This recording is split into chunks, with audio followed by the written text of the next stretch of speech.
Well, both athletes shake hands, give each other a nod and a smile. Outstanding wrestler with a deadly guillotine. It's kind of scary to shoot on him. Yeah. I wonder what Tinoco's strategy is going to be. My guess is going to pull guard. Yeah, that's what I thought. Wow, heavy on the head was Tinoco. And yeah, it looks like Josh's head is bleeding there. The ref said something. Yeah, it makes sense for Tinoco to do that. After, yeah, that was a great head control by Tinoco. Yeah, he I would have given the on the feet advantage to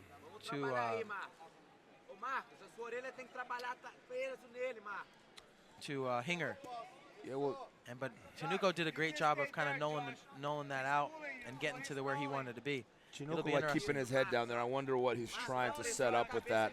If he's just trying to, he's breaking Josh's posture, but he's not really doing anything with it yet. So I'm wondering what's his next move going to be. Yeah, he needs to cut corners. He needs to get underneath Josh. He needs to move that arm across. He's got a lot of options once your opponent's posture is broken, but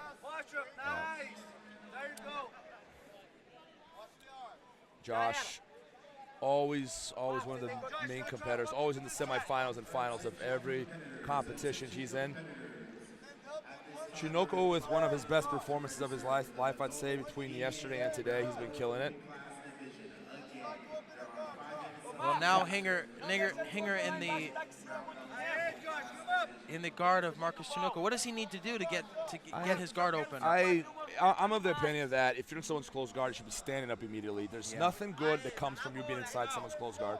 The best thing that can happen is nothing. So if the best case scenario is nothing, then what are you doing in there? Let's try to get out. Okay, first you should be preventing your opponent from closing the guard. Right. That's your first purpose. The second one is opening immediately. I get impatient there. The only time I can see myself hanging out there is if I get exhausted and I absolutely can't stand up. And I can see in that case me just buying some time inside the closed guard. But other than that, you got to go. Well, Tinoco doing a great job of keeping that guard closed, and looks like he's working to get underneath Hinger. In Hinger's third appearance of the finals of the NoGi Black Belt World Championships, can he make it a trio? Yeah. I don't know. I'm kind of leaning towards Hinger this fight, just because, like I said, like the NoGi rule set favors. It works so well because of his wrestling background, because he's got such a strong guillotine. And he's a current champion, huh? Hinger's a wrestler? He's got a wrestling background. Wrestling. Don't ask me what level of collegiate wrestler, but I believe he was a D1 wrestler. I could be wrong. High school? Okay. Oh, he was a high school wrestler. Some of those guys who do best in BJJ, I feel like.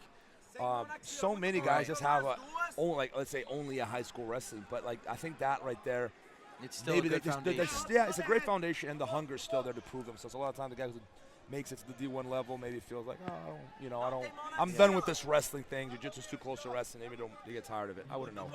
You wrestled D1, right? I wrestled Division I. Yep. In college, graduated Ohio State.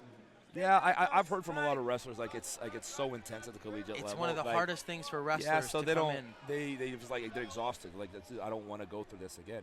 It's I don't think there are any other college wrestlers that are competing at the black belt adult division, or previous.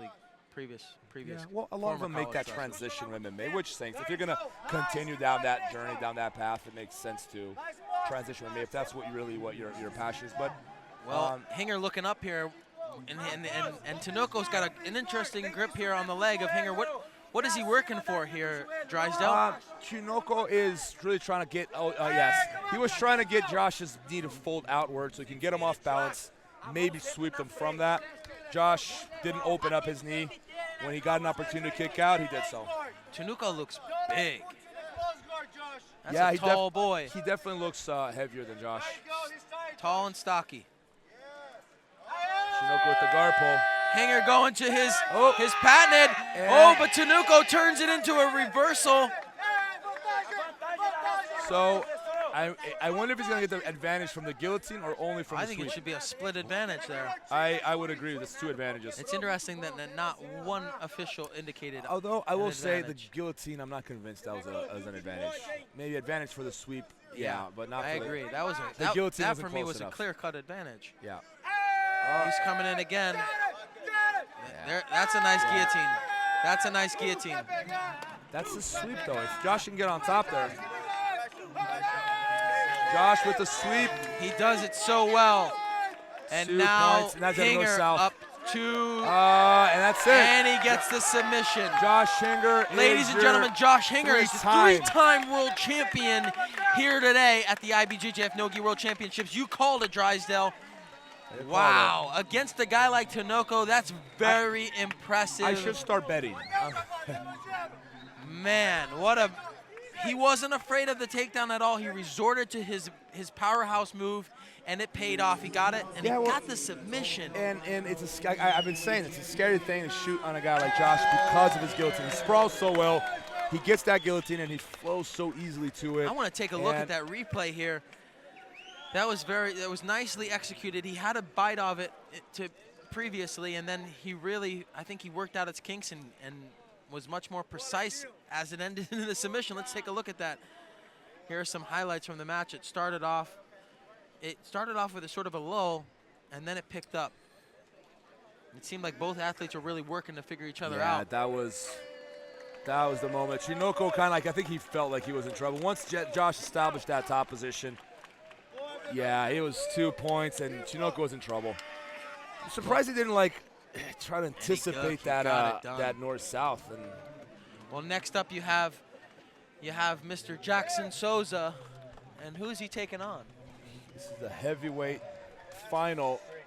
Tim Spriggs and Jackson Souza. Fun. Oh boy, that's gonna be exciting. It's an exciting match right there. Absolutely.